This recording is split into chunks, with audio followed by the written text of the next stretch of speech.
Salut, ici Kevin Vachon. Vous écoutez Sport en vrac au 103.5 Cool FM. Au 103.5 Cool FM, vous écoutez Sport en vrac. On a tous rêvé, étant jeune, de faire du 4 roues ou faire du motocross et d'être bon. Dans mon cas, j'ai arrêté au tricycle. Je me suis dit, c'est assez. On n'ira pas plus loin. 3 roues, c'est en masse. Surtout que t'aimes pas te faire mal, donc si t'es tombé une fois, c'était terminé. Ah non, c'est ça. Fait que, non, sérieusement, on reçoit ce soir, puis je suis très content que ce soit déplacé à partir de Saint-Sylvestre pour venir ici dans nos studios à Cool FM. Kevin Vachon, 2 fois champion provincial de quad cross. C'est quand même assez impressionnant. Salut Kevin, ça va bien? Oui, ça va bien, vous autres? Ça va super bien, Kevin. Première des choses, je veux que tu nous parles, à quand remontent un peu tes débuts en quad cross? Quand est-ce qu'est venue cette passion pour toi, pour le VTT, pour les 4 roues? Ben, dès que j'étais plus jeune, mon père, j'avais toujours vu que mon père il avait vu que je tripais un peu ses VTT, tout ça. Donc, il s'était acheté un 4x4. Grosse erreur pour lui parce que j'ai passé dessus puis je l'ai magané pas mal, disons. Mais c'est un peu avec ça que j'ai commencé. Et j'en passe à ça aujourd'hui. Je faisais des jumps avec ça puis je vois pas comment il a fait pour toffer aussi longtemps. Ah ouais? Mais à partir de là, j'ai aimé ça. Après ça, j'avais mon petit cousin Richard Pelchat qui faisait de la course. Fait qu'on est allé voir ça une couple de fois. Puis on dirait que là, j'ai eu le gosse d'essayer. Mon père était là, go. Ma mère, pas sûr, c'est peut-être même pas une bonne idée, ça te fait mal, tout ça. Son petit gars. Exactement, mais non, à partir de là, j'ai eu la piqûre. Puis j'étais allé essayer la première course justement à Lac-Mégantic en 2004. Donc ça, c'était le début de la compétition pour le quad cross. Exactement. Autrement, anciennement, c'était CMRC. Okay. T'avais VTT motocross.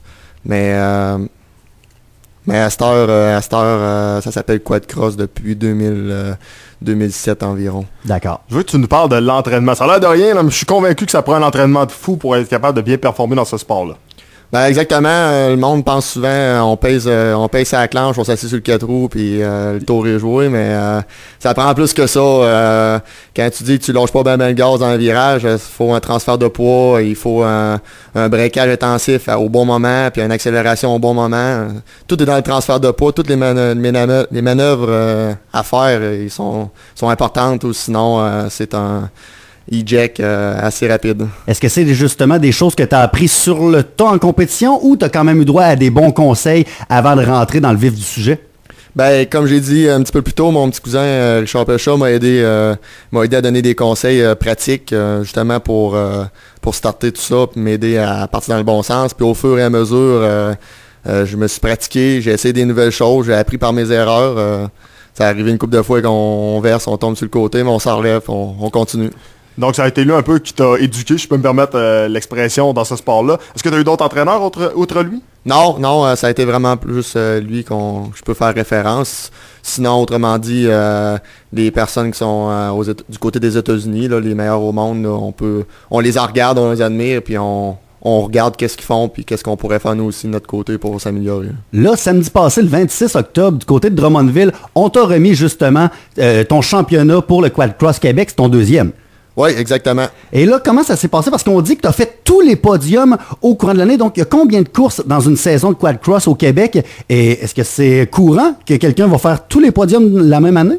Ben, honnêtement, non, parce que... Ça a l'air assez exceptionnel. Il y a un paquet de facteurs. Tu peux avoir un DNF, c'est did not finish, c'est un bris mécanique, une chute ou quoi que ce soit.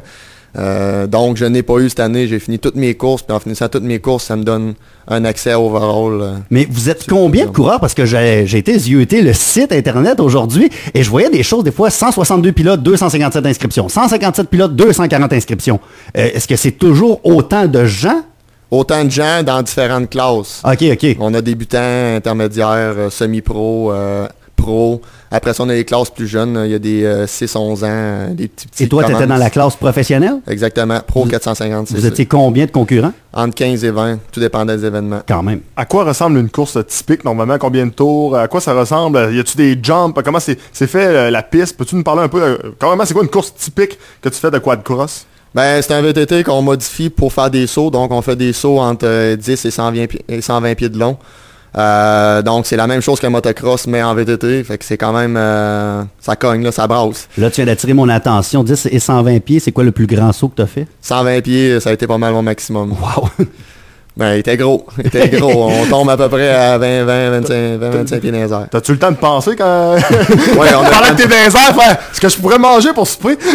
On pense pas à ce qu'on mangerait pour souper, mais on pense, je suis correct pour atterrir à la bonne place ou je me prépare à cogner dur. Non, mais ça va vite. Je veux dire, tu peux pas peser sur le break non plus. Tu peux pas faire, non, celui-là, non. Non, c'est ça. Faut tout le temps que tu fais un enchaînement. Si tu manques un saut ou un virage, ça peut te nuire pour le prochain jour. Et là, admettons, la saison commence quand? Elle finit quand? Moi, je prévois aller en Floride durant 3 semaines pour m'entraîner. Cet hiver? Oui. D'accord. En 2014. C'est à partir d'avril, on va décoller, puis on va revenir vers la fin d'avril. Et la saison débute en juin? Là, on continue après ça. En mai commence. Mai, on tombe avec le 12 heures de la TUC. C'est la première grosse événement. Une grosse compétition. Ben, parlant du 12 heures de la TUC, j'ai pas le choix de te poser la question. Comment ça marche? Parce que là, je regardais ça, je me dis, OK, il roule pendant 12 heures sur un VTT. C'est sûrement pas le même gars qui, pendant 12 heures de temps, roule, tourne en rond. On s'entend là-dessus. Donc, vous êtes une équipe de combien? Ça vous prend combien, soit d'argent ou combien de personnes pour monter là-bas et vous inscrire dans les 12 heures de la TUC? Le 12 heures de la TUC, c'est une course à part le championnat. Donc, c'est une course qu'on se prépare. On est 3 pilotes. Un VTT, on doit préparer le VTT de A à Z pour qu'il soit prêt pour la course.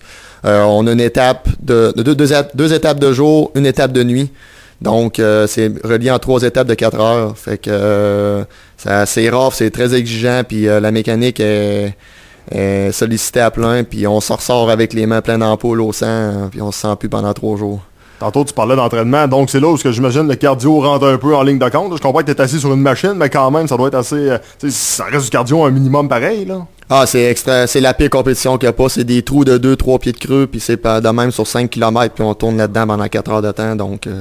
Et là, le plus exceptionnel, on l'a pas dit, mais c'est que tu as remporté les 12 heures de la TUC. On a remporté les 12 heures de la TUC, c'était ma troisième, excusez. Puis la première participation avec l'équipe Can-Am, avec Bombardier, puis ça a été une belle expérience. Puis ça a été comme gagner la Coupe Stanley, tu gagnes pas ça souvent. C'est ça, parce que là, après 12 heures d'efforts intenses, comment qu'on se sent une fois qu'on peut débarquer du quad, puis c'est toi le gagnant?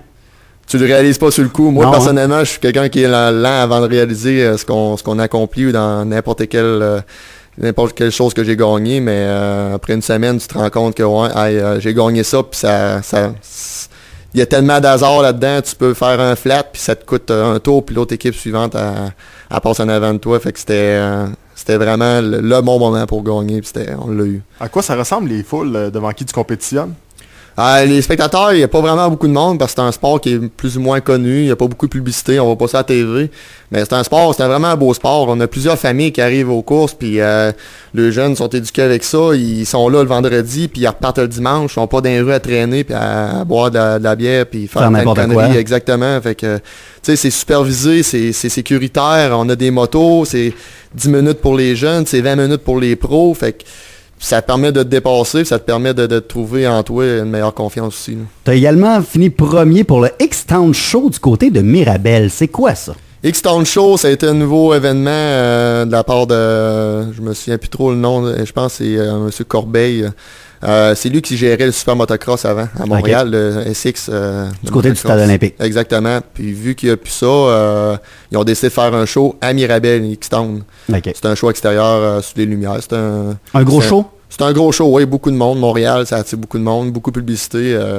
C'était super. Mais c'est là qu'on voit vraiment que tu compétitionnes avec les meilleurs du Québec. Je compétitionne avec les meilleurs du Québec, puis même que j'essaie d'aller de l'autre côté des États-Unis pour te pousser plus en Amérique du Nord. C'est ça, mais le calibre est très fort là-bas. Là, tu es 2 fois champion provincial. Est-ce que après ça, c'est quoi, c'est champion canadien avant, ou tu peux directement passer aux États-Unis et essayer d'aller chercher un peu des titres plus internationaux?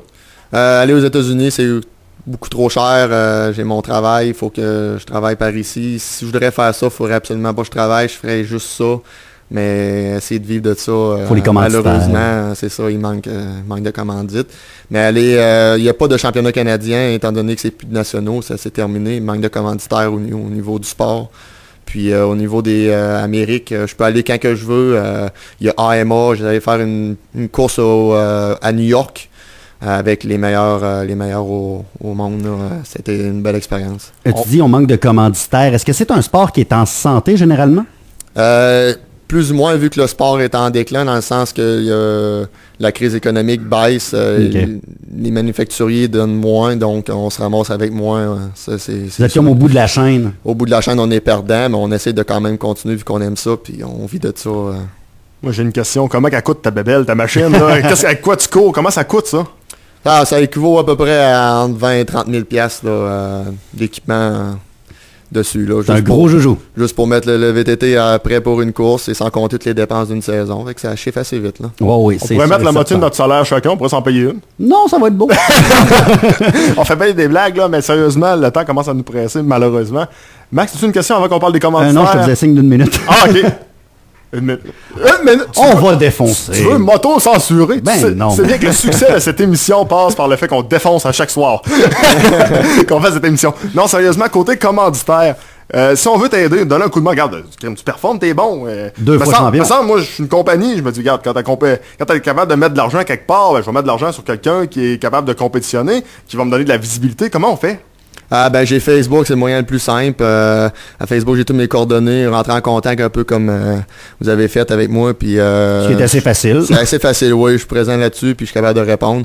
Puis je suis ouvert un peu à tout. Cette année, j'ai une nouvelle commandite avec Hypertech, les produits d'huile, tout ça. Je suis vraiment content, ils vont me fournir tout ça. Puis j'ai eu Boutique Mercenaire aussi, qui vont m'aider pour tout l'habillement, pour mon saut, pour de course, puis du linge de rue aussi. Mais non, je suis super content, je suis très représentatif, puis j'affiche sur le VTT, j'affiche sur mon trailer, puis j'affiche sur Facebook. Puis je voulais remercier aussi tous les commanditaires qui m'aident, là, à Can-Am, ils m'aident beaucoup. Goudreau Solutions Mécaniques, ici à Thetford, pas Thetford, à Sainte-Rose de Watford. OK. Ils m'aident beaucoup, mes moteurs, les gens sont vraiment très minutieux, très précis dans chaque travail. C'est vraiment, vraiment bien apprécié de leur part pour tout ce qui est moteur mécanique. Puis un gros merci aussi à Thetford, Multimécanique PJ pour le dyno. Il y a juste le VTT pour ajouter le air fuel essence. Puis, sans ça, ça marche pas. Donc un gros merci à tous ces gens-là qui m'aident de proche ou de loin. Ben tant mieux. Sais-tu quoi? Nous autres, on te remercie de te déplacer en studio. Tantôt, je te posais la question, puis quand tu m'as dit le temps que ça t'avait pris pour venir ici, j'étais comme, mon Dieu, j'ai-tu demandé ça pour de vrai? 1 heure de temps à partir de Saint-Sylvestre pour venir ici en studio, venir nous rencontrer. Pour ça qu'on va défoncer. Ouais, très apprécié que tu aies pris le temps sérieusement de venir ici. Et regarde, l'invitation est lancée pour l'an prochain. Je t'invite déjà ici l'an prochain. On va reparler de toi assurément. J'en suis convaincu. Peut-être avant que ta saison commence, on viendra faire un petit round-up justement pour voir comment que tes pratiques s'étaient passées du côté des États-Unis, nous dire où est-ce que tu en es rendu. Exactement, ça va me faire plaisir. Merci un gros merci à vous autres. Ça fait plaisir.